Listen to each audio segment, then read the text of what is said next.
우리가 다윗을 보면서 깨달아야 될 것이 있다면 의구심입니다. 어떤 의구심인가? 어떻게 이런 다윗이 하나님이 기뻐하는 사람이었을까? 우리는 왜 이런 다윗을 보고 어렸을 때부터 다윗과 같은 예배자가 되려고 배웠을까?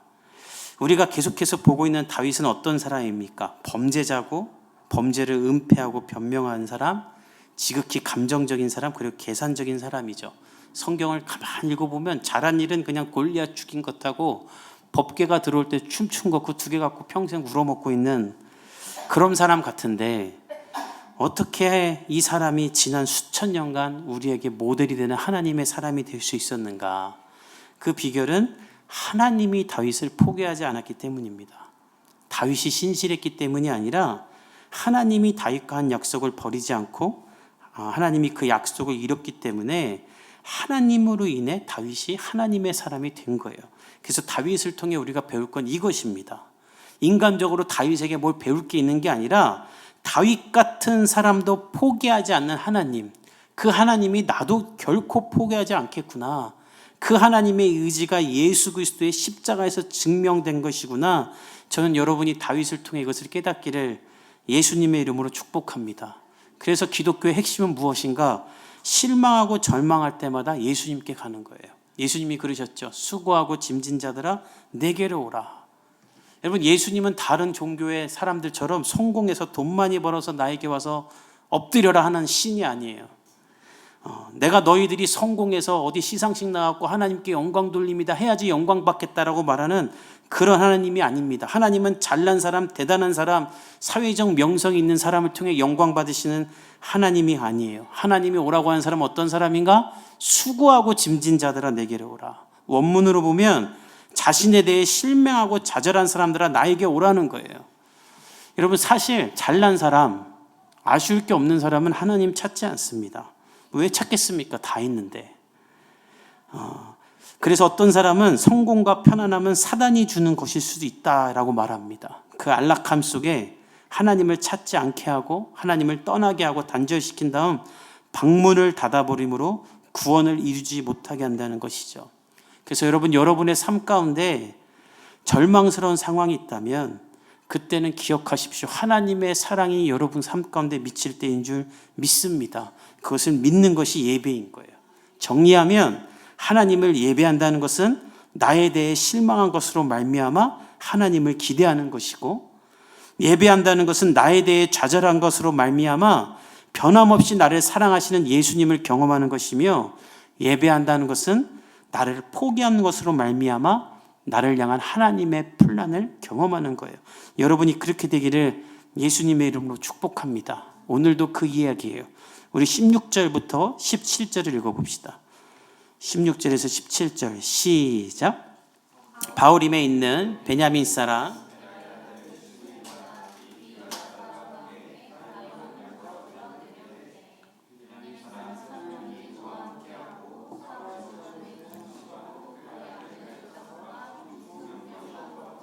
그와 함께하여 요단강을 밟고 건너 왕 앞으로 나아오니라.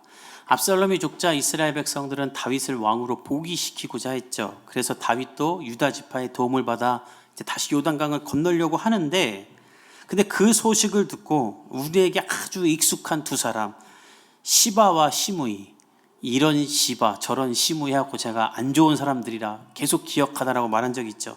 이 두 사람이 급히 나타납니다. 왜 급히 나타나는가? 이 두 사람은 다윗이 죽을 줄 알았던 사람이에요. 다윗이 예루살렘에서 쫓겨날 때 이제 압살롬에 의해 죽든지 아니면 요단강 건너가서 다시는 못 돌아올 줄 알았던 사람이에요. 그래서 시바는 다윗을 속이고 무비보셋, 이 사울의 손자이자 요나단의 아들이었던 무비보셋의 재산을 다 이렇게 사기쳐갖고 뺏었던 사람이에요. 근데 이제 다윗이 살아서 돌아오니까 이게 다 걸리게 생겼잖아요. 그래가지고 급히 이걸 수습하려고 다윗 맞으러 내려온 거예요. 시므이도 마찬가지입니다. 시므이도 다윗이 압살롬에게 쫓겨나서 도망갈 때 도망가는 거 보고 막 저주하고 돌 던지고 먼지 던졌어요. 왜? 이제 끝났다고 생각한 거예요. 그래갖고 너는 우리 집안 베냐민 지파 사울 집안에서 왕의 자리를 빼앗은 사람이라고 온갖 저주를 다 했는데 근데 다윗이 살아서 다시 요단강을 건너 돌아오려고 하는 거예요. 그러니까 둘 다 큰일 나가지고 급히 맞으러 나간 거예요. 어떻게든 수습해 보려고. 제가 며칠 전에 그 나영석 PD, 여러분 잘 아는 그 나영석 PD의 이야기를 하나 들었는데, 이분이 1박 2일을 할 때 어떤 사람의 부탁으로 인턴이 한 명 들어왔답니다. 근데 인턴이 그렇게 들어오면 낙하산 같은 거죠. 굉장히 귀찮대요. 뽑은 게 아니기 때문에. 근데 이 인턴은 너무 착하고 도시락 사오라면 사오고 치우라면 치우고 너무 이쁘더래요. 그래가지고 잘 돌봐주고 나중엔 친해져서 장난치면서 너 대학 어디 다니냐 했더니 외국 대학 다닌다 그래서 야 니네 집 잘 살아? 어이씨 너 부장가 보네? 아빠 뭐하냐? 막 이러고 한참 뒤에는 헤어질 때는 너 이제 앞으로 뭐 할래? 너 취직하기 어렵다. 너 잘 살아야 된다. 아니면서 취직 못하면 와라. 밥 사줄게 했는데 알고 봤더니 말만 하면 다 할 만한 우리나라 굴지의 대기업 재벌 3세였어요. 그래갖고 지금 부회장이 돼 있답니다. 말하면 다 한대요. 근데 그걸 모르고 본인이랑 김대주 작가가 맨날 밥 사줄게 이러고 너 세상 사는 거 쉽지 않다만 나 이랬다라는 거예요. 근데 어느 시상 직장에서 그 재벌 3세를 만났대요. 너무 멋있는 사람이 와서 90도로 인사하길래 깜짝 놀라서 명함을 봤더니 본인들한테 이름을 바꿔서 알려줬던 거예요. 그래갖고 뭐 어쩔 줄 몰라 하니까 그러지 마시라고 하면서 이렇게 너무 좋은 사람이죠. 이렇게 했다는데, 여러분 재벌 3세한테 함부로 대한 것도 사람이 뜨끔뜨끔한데 왕한테 돌 던지고 왕한테 사기쳤으니 오죽하겠습니까? 이제 죽었다 생각 들었겠죠. 그래서 배까지 만들어서 다윗 앞에 마중 나갑니다. 우리 18절에서 20절 읽어봅시다. 저 뒤에 아이들이 떠드는 건 다윗처럼 춤추며 예배하며 떠드는 거예요. 우리 저 배워야 돼, 알았죠? 신경 쓰지 말고 18절에서 20절 읽어봅시다. 시작. 왕의 가족을 건너가게 하며 왕이 좋게 여기는 대로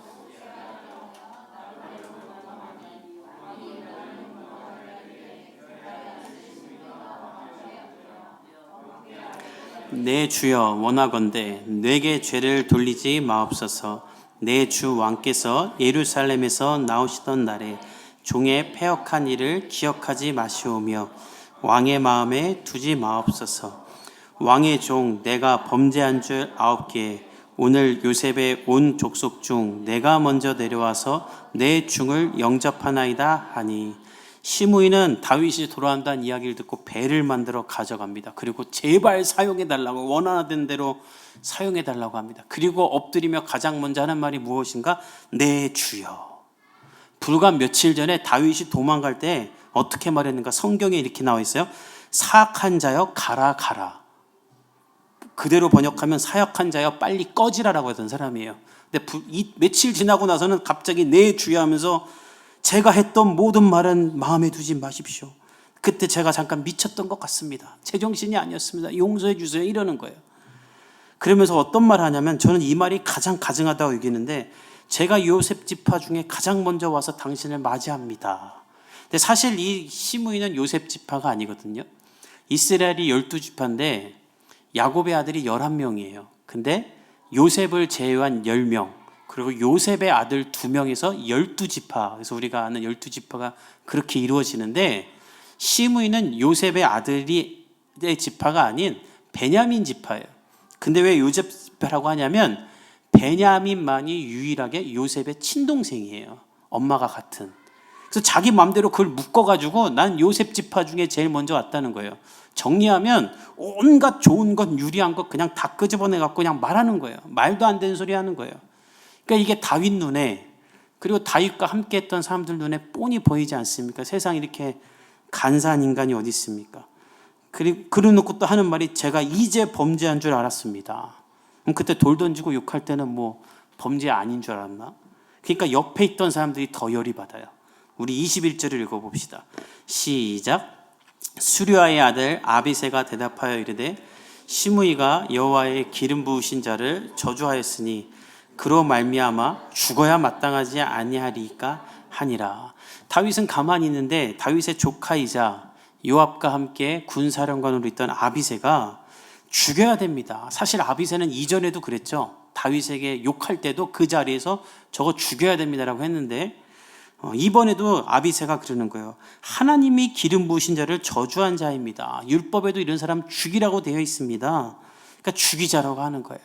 그러니까 이런 일이 일어나면 옆에 있는 사람이 더 열받잖아요. 저도 우리 교회 여기 얻고 나서 이렇게 막 비세고 이 건물 때문에 스트레스 받을 때 제가 참으니까 우리 성산이가 저한테 와가지고 목사님 제가 열받아서 안 되겠습니다 막 그러니까 은혜자매가 옆에서 여보가 대신 가서 싸워 그런 거 좋아하잖아 이렇게 말해주더라고요. 제가 속이 다 시원했었는데 그러니까 옆에서 보는 사람이 더 화나잖아요. 사실 당사자보다. 그러니까 다윗보다 옆에 있는 조카들이 더 화가 나는 거예요. 그러니까 저도 그럴 것 같아요. 근데 다윗이 정말 상상도 못했던 말을 합니다. 우리 22절에서 23절을 읽어봅시다. 시작. 다윗이 이르되 수르야의 아들들아 내가 너희와 무슨 상관이 있기에 너희가 오늘 나의 원수가 되느냐. 오늘 어찌하여 이스라엘 가운데에서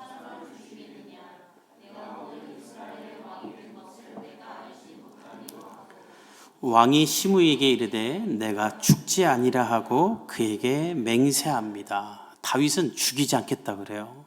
그러니까 다윗이 대인배 같아 보여요. 그리고 안 죽겠다고 하면서 이 요압을 설득하기까지 이렇게 아비새를 설득하기까지 하는데 아비새라고 안 하고 수류아의 아들들이라고 하죠. 그의 형이었던 요압도 같이 동조하니까 이렇게 말한 것 같아요. 야, 너희들 하지 말아라. 그래서 살려주자 이렇게 말하는데 사실 이거는 다윗의 정치적인 속셈 때문입니다. 용서가 아니에요. 오늘 다윗이 어떻게 말하냐면 너희와 무슨 상관이 있길래 오늘 너희가 나의 원수가 되느냐 말이에요. 이게 무슨 뜻이냐면 지금 시므이를 죽이면 우리한테 유리할 게 하나도 없다라는 거예요. 이 시므이는 아주 간사한 사람입니다. 그래서 오늘 보면 혼자 오지 않고 1000명을 데리고 오죠. 지 혼자 잘못했는데 왜 1000명을 데려왔는가? 다윗이 이제 요단강을 건너면 예루살렘으로 가기 위해 이 시므이와 그의 베냐민 지파 사람들이 사는 베우림이라는 곳을 지나가야만 해요. 근데 만약 다윗이 열받아서 이 시므이를 죽이면 다윗은 예루살렘으로 가는 길에 이 베우림을 지나면서 장례를 만들면서 지나가야 돼요. 그럼 지나가면서 그 베냐민 지파 사람들이 뭐라 그랬어요? 안 그러게도 우리 사울 지파에서 왕을 뺏어간 사람이라 감정이 안 좋은데 잘못하겠다고 한 사람 그냥 죽이면 완전 등지게 되는 거예요. 지금 다윗은 압살롬으로 인해 나라 전체의 면목이 없기 때문에 이런 정치적인 분란이나 어떤 일을 만들지 않는 게 본인한테 좋아요. 그래서 그냥 살려주는 게 낫다. 이 사람 죽여갖고 우리한테 좋을 게 없다라고 말하면서 안 죽이는 거예요. 그리고 이렇게 말합니다. 내가 오늘 이스라엘의 왕이 되면서 사람을 죽여야 되겠느냐. 이것은 살려주겠다는 게 아니라 정치적으로 나한테 안 좋다라고 말하는 거예요. 그래서 내가 너 살려줄게 라고 하나님 앞에 맹세를 합니다. 어떤 사람은 저한테 너무 다윗을 그냥 안 좋게 말하는 거 아니에요? 이렇게 말할 수 있지만 그것이 아니라는 것이 열왕기상 2장에 증명되는데 열왕기상 2장은 다윗이 죽을 날이 가까이 와서 유언하는 장이에요. 근데 다윗이 죽기 전에 무슨 유언을 하는가? 솔로몬에게 하는 말인데 우리 자막을 통해 열왕기상 2장 8절과 9절 한번 읽어봅시다. 안 줬어요? 네, 제가 읽어드릴게요. 다윗이 죽을 때 숨이 꼴깍꼴깍 넘어갈 때 하는 말이에요. 솔로몬아, 바울인 베냐민 사람 게라의 아들 시므이가 내가 마하나임으로 갈 때 악독한 말로 나를 저주했었다. 근데 그가 요단에 내려와 나를 영접함으로 내가 여호와를 두고 맹세하여 죽이지 않겠다고는 했었다. 그러나 무죄한 자로 여기지 말라. 너는 지혜 있는 사람이니 그에게 행한 일을 알지라. 그의 백발이 피 가운데 스올로 내려가게 하라. 죽기 임박한 사람이 어떻게 말하냐면 이 시므에 대한 정확한 신상과 언제 어디서 어떻게 무엇을 잘못했는지를 말하면서 무죄한 자로 여기지 말라, 죽이라는 거예요. 백발이 스올 피를 흘려 지옥으로 가게 하라는 거예요. 그러니까 죽을 때까지 시므에 대한 분노가 있었던 거예요. 다만 정치적으로 필요한 입장을 취하느라 용서하는 척만 한 것입니다. 이것이 하나님이 보시기에 좋지 않은 행동이라는 거예요. 이번 다윗이 할 일은 무엇입니까? 그는 왕입니다. 시므이가 욕을 하던 저주를 하던 돌을 던지던 하나님이 세운 왕은 다윗이에요. 그러면 다윗이 할 일은 무엇인가? 왕으로서의 일을 하기만 하면 되는 거예요. 그가 할 일은 무엇입니까? 출애굽기 22장 28절에 백성의 지도자를 저주하지 말라는 하나님의 명령이 있어요. 시므이는 이 명령을 어긴 사람이에요. 다시 말해 다윗에게만 범죄한 것이 아니라 하나님에게도 범죄하고 하나님을 멸시한 사람이에요. 그러면 회개하도록 가르치던가 벌을 내리던가 했었어야 돼요. 근데 그냥 정치적으로 이용만 하는 거예요. 왜? 저거 뭐 아무 때나 죽이면 되는데 뭐. 내가 죽기 전에 말 한마디 남기면 아들도 죽여주고 죽여줄 사람 천진데 내가 지금 왜 죽이고 베냐민 지파를 또 적으로 만드냐? 용서하는 척, 인자한 척 넘어가고 그냥 빨리 왕이 돼야겠다. 그리고 그렇게 해서 하나님께 영광 돌리는 게 좋지 않겠느냐라고 다윗은 착각한 거예요. 이것이 하나님 기뻐하시지 않은 방법이라는 겁니다. 여러분, 우리가 다 아는 것처럼 다윗이 어떻게 왕이 됐습니까? 하나님의 절대적인 선택의 왕이 됐어요. 그리고 왜 쫓겨났습니까? 하나님께 형벌을 받아 쫓겨났어요. 그러면 이제 다시 왕으로 회복하는 것도 하나님의 방법대로, 하나님의 뜻대로 하나님을 지켜가며 철저히 해야 되는데, 하나님은 제껴두고 모든 돌아가는 상황을 자기 유리한 대로 합리화하면서 그걸 막 해가라는 거예요. 마치 이 시대의 거짓된 그리스도인들이 세상에서 돈 벌기 위해서는 그냥 아무 방법이나 다 쓰면서 돈 취해놓고 하나님께 영광 돌린다고 하는 것처럼 다윗도 그렇게 하는 거예요. 오늘 저와 여러분은 이 다윗의 길에서 떠날 수 있기를 예수님의 이름으로 축복합니다. 아멘. 여러분, 잘 돼서 하나님께 영광 돌리려고 하지 마십시오. 돈 많이 벌어서 헌금 내려고도 하지 마십시오. 성경 어디에도 여러분에게 그렇게 하라고 하지 않았습니다. 하나님이 원하시는 것은 무엇인가? 오늘을 하나님의 방법대로 사는 거예요. 지금 내가 하나님의 방법대로 살면서 하나님께 영광 돌리고 내 삶의 현장에서 하나님을 위해 사는 것입니다. 그거는 안 하면서 내가 성공해서 하나님이 영광 돌리겠다고 하는 것은 내가 잘난 척하고 싶다라는 거예요. 여러분, 지금 하나님을 위해 사는 여러분이 되기를 예수님의 이름으로 축복합니다. 그러기 위해 세상과 타협하지 않길 바라요. 하나님께 영광 돌리는 사람이 돼야 됩니다. 근데 다윗은 자기 야망에 빠져서 그냥 야, 좋게 하고 넘어가 버리는 거예요. 그리고 시바에게도 마찬가지예요. 우리 24절에서 28절도 읽어봅시다. 24절에서 28절 시작. 사울의 손자 무비보셋이 내려와 왕을 맞으니 그는 왕이 떠난 날부터 평안히 돌아오는 날까지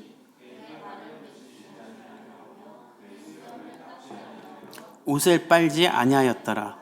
예루살렘에서 와서 왕을 맞을 때에 왕이 그에게 물어 이르되 무비보셋이여 내가 어찌하여 나와 함께 가지 아니하였더냐 하니 대답하되 내 주 왕이여 왕의 종인 나는 다리를 절므로 내 나귀의 안장을 지워 그 위에 타고 왕과 함께 가려 하였더니 내 종이 나를 속이고 종인 나를 내 주 왕께 모함하였나이다. 내 주 왕께서는 하나님의 사자가 같으시니 왕의 처분대로 하옵소서. 내 아버지의 온 집이 내 주 왕 앞에서는 다만 죽을 사람이 되지 아니하였나이까. 그러나 종을 왕의 상에서 음식 먹는 자 가운데 두셨사오니 내게 아직 무슨 공의가 있어서 다시 왕께 부르짖을 수 있사오리까 하니라. 시바와 시므이뿐만 아니라 무비보셋도 다윗을 찾아옵니다. 무비보셋은 여러분 기억하는 대로 죽은 사울과 요나단의 마지막 남은 생질 아들이죠. 다윗이 이스라엘의 왕이 된 다음에 내가 요나단과의 약속을 지키고 싶으니 그의 남은 자식이나 찾아봐라 했어요. 근데 찾아보는데 없어요. 그래서 사울 그 집안의 종이었던 시바를 불렀더니 이 시바가 무비보셋에 살아있음에도 불구하고 다리를 절고 장애가 있으니까 그를 내팽개쳐버리고 자기 재산 다, 사울의 재산을 다 취해서 그걸 갖고 있었어요. 그래서 다윗은 이에 무비보셋을 왕자처럼 여기고 시바와 속한 모든 재산을 무비보셋에 줬습니다. 근데 이 시바가 다윗이 쫓겨난 뜸을 따 무비보셋과 함께 다윗을 따라 나가야 되는데 나귀에 안장 지어놓고 무비보셋을 안 태워준 거예요. 스스로 나귀를 못하니까. 그리고 다윗에게 먹일 음식만 다 싣고 간 다음에 다윗에게 거짓말을 하죠. 무비보셋이요, 당신 쫓겨나니까 이제 하나님이 다시 이 나라를 나에게 돌려주셨습니다 라고 말하면서 당신을 안 따르겠다고 완전 다윗에겐 사기치고 무비보셋에겐 모함을 해서 재산을 다 뺏어갔었어요. 근데 오늘 보니까 다윗이 돌아와서 봤는데 무비보셋이 자기를 마중 나온 거예요. 근데 몰골이 머리도 안 빗고 발톱도 수염도 정돈하지 않고 옷도 누더기 같은 옷이에요. 봤더니 다윗이 떠난 날부터 지금까지 한 번도 씻지도 않고 근신하며 다윗을 위해 애통하고 있었어요. 그래서 다윗은 무비보셋에게 이렇게 상황을 물어보니 진위를 물으니 시바가 다윗을 제껴두고 거짓말치고 다 재산을 빼앗았던 거예요. 무비보셋은 그 사실을 말하고 다윗에게 말합니다. 당신이 살아 돌아왔으니 나는 괜찮습니다. 당신이 하나님의 사자이니 알아서 잘 판단해 주십시오. 우리 집은 당신 집안에 큰 죄를 지었던 사람입니다. 근데 당신은 나를 버리지 않고 나를 받아주고 아들처럼 여겨줬는데 내가 무엇을 다 바랍니까? 다만 나는 내가 당신을 배반하지 않았다는 것을 아시길 원하는 마음으로 왔습니다 라고 말하는 거예요. 너무 착하죠. 너무 순수하죠. 그러면 다윗이 어떻게 해야 됩니까? 여러분이라면 어떻게 하겠어요? 이 시바 놈 너 일로 와 해가지고 죽방을 날리고 혼내고 재산 다시 무비보셋에게 돌려줘야 되잖아요. 근데 오늘도 이해할 수 없는 판결을 내게 돼요. 이분에도. 우리 29절 읽어봅시다. 시작. 왕이 그에게 이르되 내가 어찌하여 또 내 일을 말하느냐. 내가 이르노니 너는 시바와 밭을 나누라 하니. 다윗이 말도 안 되는 말을 하는데 야, 내가 너 거둬준 얘기 왜 또 하냐? 그 얘기 그만해라. 그리고 그냥 재산 이제 시바랑 반 나누라는 거예요. 이거 너무나 불합리한 것 아닙니까? 시바를 쳐 죽이고 무비보셋에게 다 줘야 되는데 그냥 반 나누라는 거예요. 왜냐하면 맨날 재산 뺏고 하니까 귀찮은 거예요. 그리고 지금 내가 이거 지금 내가 신경 쓸 때가 아니다. 그러니까 그냥 시므이 때랑 똑같은 거예요. 니네 거 갖고 싸우지 말고 그냥 반씩 나눠라. 사울의 남은 재산이 우리 시대로 따지면 수백억 될 거예요. 그러니까 반씩 나눠도 산이 반씩 나누고 니네 이렇게 자질구리한 거 갖고 싸우지 말고 그냥 살아라. 그냥 합리적으로 이렇게 판결을 내려버리는 거예요. 좋은 게 좋은 거라고. 그러니까 다윗 입장에서는 이게 너무나 편하죠. 근데 여러분 하나님이 보시기엔 이게 어떻습니까? 여러분 우리 세상에 이런 판결 많죠. 그럼 여러분 그때 어떻습니까? 열받죠. 다윗이 너무 못된 짓을 하는 거예요. 그런데 놀라운 건 무비보셋이에요. 우리 30절을 읽어봅시다. 시작. 무비보셋이 왕께 아뢰되 내 주 왕께서 평안히 왕궁에 돌아오시게 되었으니 그로 그 전부를 차지하게 하옵소서 아니라. 무비보셋이 말합니다. 필요 없습니다. 시바 다 주십시오. 놀랍지 않아요? 그러면 거지예요. 시바가 모든 재산 다 뺏어갔을 때 무비보셋은 먹고 잘 게 하나도 없었고 남의 집에 얹혀 살고 있었어요. 근데 그냥 다 주라는 거예요. 왜 그런가? 애초에 무비보셋이 원했던 건 재산을 돌려받는 게 아니라 본인의 정직함, 순결함을 다윗에게 보여주는 거였어요. 무비보셋에게는 그게 더 중요한 거예요. 나는 당신을 배반하지 않았습니다. 나는 당신에게 충성됐습니다를 증명하는 게 돈보다 더 중요했던 거예요. 왜 사회생활 하다 보면 우리도 더러운 돈 마주해야 될 때가 있죠. 너 그냥 이거 100만 원 줄 테니까 이걸로 그냥 끝내자. 막 이런 일도 너무나 많지 않습니까? 근데 그때 받는 사람이 있고 안 받는 사람이 있잖아요. 근데 어떤 상황이든지 간에 뭐라도 그냥 받는 게 유리한 거잖아요. 근데 안 받는 사람들이 있어요. 가끔. 그래서 과학자들 참 대단해. 받는 사람과 안 받는 사람의 뇌를 한번 찍어봤답니다. 받는 사람은 도대체 왜 합리적인 판단을 하고 안 받는 사람은 이럴 때 왜 안 받나 봤더니 안 받는 사람들은요 그런 일이 일어날 때 뇌에서 인슐라라는 영역이 활성화가 되는데 이것이 역겨움을 표상하는 영역이래요. 그런 상황이 펼쳐지면 그 돈이 오물로 보이는 거래요, 마치. 그래서 내가 이거 역겨워서 못 받겠다라고 그러고 안 받고 그냥 만답니다. 무비보셋도 지금 그런 상황인 거예요. 이 모든 상황이 역겨운 거예요. 합리화 뒤에 가려진 세상의 더러움과 갑질이 그는 경명스러운 거예요. 하나님 앞에서 거룩하고 정결한 내가 이 돈에 가려지고 싶지 않은 거예요. 그래서 차라리 돈을 버리고 하나님 앞에 지켰던 순결함을 증명하는 거예요. 저는 오늘 저와 여러분이 이 무비보셋을 따라 살 수 있기를 예수님의 이름으로 축복합니다. 그리고 다윗을 따라 살았던 여러분의 합리화가 하나님 앞에 내려지기를 예수님의 이름으로 축복합니다.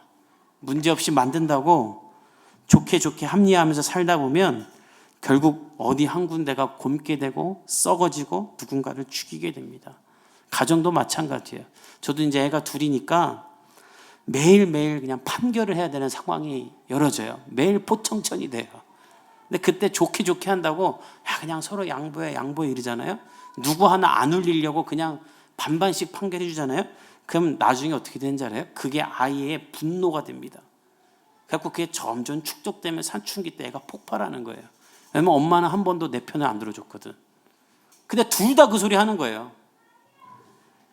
좋게 넘어가려고 누구 하나 안 울리려고 하면 그렇게 돼요. 명확하게 판결해야 됩니다. 합리화가 다 좋은 게 아니에요. 상황을 회피하는 무기가 되고 누군가를 무너뜨리게 됩니다. 하나님의 사람이라면 책임지는 사람이 돼야 되는 거예요. 저와 여러분이 그런 사람 되기를 예수님의 이름으로 축복합니다. 제가 최근에 이렇게 자세히 봤던 한 인터뷰가 하나 있습니다. 지난주인가요? 하나 이글스라는 야구팀에 김경문 감독님이 취임을 하셨죠. 제가 너무 좋아해요, 그분을. 왜냐하면 신실한 크리스찬이세요. 이분은 베이징 올림픽 때 9전 전승으로 우리나라를 우승시켰습니다. 당시에 미국과 쿠바, 일본에는 메이저리그 선수들이 가득했는데 우리나라가 다 이겨버렸어요. 그리고 인터뷰를 할 때 난 항상 2등만 했는데 어떻게 내가 이 베이징 올림픽에서 금메달 감독이 됐는지 모르겠다. 하나님이 주신, 하늘이 준 선물 같다라고 간접적으로 하나님을 높였었습니다. 그리고 이번에도 하나 감독이 되면서 한 기자가 6월 3일에 NC 감독에서 물러났는데 6월 3일에 하나 감독이 되셨어요 라고 말을 듣자마자 이거는 하늘의 높은 분이 나에게 주신 선물 같습니다 라고 이런 말을 하더군요. 전 이분 너무 좋아해요. 근데 이분이 감독 물러나고 미국에서 연수를 받을 때, 여러 메이저리그 구단을 돌면서 연수를 받을 때 애틀란타 구장에 그라운드 키퍼라고 해서 운동장 흙을 관리하는 사람이 한국 사람이란 말을 듣고 거기 가서 운동장 관리법을 배우러 가세요. 뭐 올림픽에서 금메달 따신 분이 운동장 관리법 배우러 간다는 게 여러분 말이 됩니까? 그래가지고 기자들이 아니 감독님 왜 운동장 흙 고르는 걸 배우러 가세요 했더니 이분이 이런 말 하세요. 한국에서 야구할 때 불규칙 바운드로, 다시 말해 운동장 관리가 똑바로 안 돼서 불규칙 바운드가 나면 이 수비하던 친구가 잘못한 걸로 실책으로 떠버린대요. 근데 그게 긴박한 순간 혹은 결정적인 순간에 그렇게 돼버리면 운동장 관리를 똑바로 안 한 건데 기록이나 기자나 사람들은 이 수비수가 똑바로 못해서 된 거라고 해가지고 이 사람 하나를 매장시키고 감독도 애 2군으로 보내고 구단도 애 방출시키고 해갖고 모든 걸 합리화해서 애 하나 끝내버리고 이걸 넘어가 버린다는 거예요. 자기가 그걸 너무나 많이 보고 누구 인생 하나 망치는 건데 그렇게 합리화하면서 없애는 걸 원치 않기 때문에 내가 다시 감독이 되면 내가 운동장 구장까지 내가 관리를 해서 그렇게 억울하게 혼자 뒤집어 쓰고 2군 가는 사람 안 만들려고 내가 이걸 배운다라는 거예요. 여러분 너무 멋있지 않습니까? 감독이 연봉이 막 요번에 계약금이 뭐 3년 계약 20억을 받은 사람이 운동장 관리하러 간다는 거예요. 다윗이랑 너무 비교되죠. 여러분 하나님이 원하는 사람들은 전 이런 사람이라고 믿습니다. 이 시대는 자기 아내, 자기 남편, 자기 자식도 책임지지 않으려는 시대입니다. 심지어 책임지기 싫어서 결혼도 안 한다는 시대예요. 이때에 모든 것을 나 좋을 대로 합리화하면서 사지 말고 하나님이 원하신 대로 하나님의 방법대로 판단하며 하나님의 뜻대로 살기를 예수님의 이름으로 축복합니다. 그러면 하나님이 여러분을 높여주실 거예요. 우리의 삶이 그렇게 되기를 예수님의 이름으로 간절히 축복합니다.